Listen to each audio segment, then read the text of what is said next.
punya gengsi po rebana ketimpling tuh. Orang kalau bisa ketimpling tuh jenderal. Oh, jenderal. Jenderal. Kita lagi perkumpulan rebana, Rawis, Swadro, Iya. apa. Begitu yang ahli ketimpling datang itu biasanya itu udah jenderal. Karena dia bisa ketimpling semuanya pasti bisa. Satu kali main gitu atau mengiring itu minimal berapa rebana, Pak? Kalau ketimpling sih 3. Oh. Itulah kita yang ketimpling. 3 aja dia bisa ngalahin yang 10 tuh.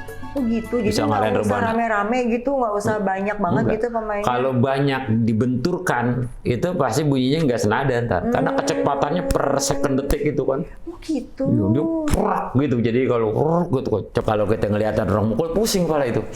Ya karena kalau rebana yang biasa kan ada irama bassnya kan, dung Iya. ding dung ding Nah, ding iya. ding ding ding. Iya. Tapi kalau rebana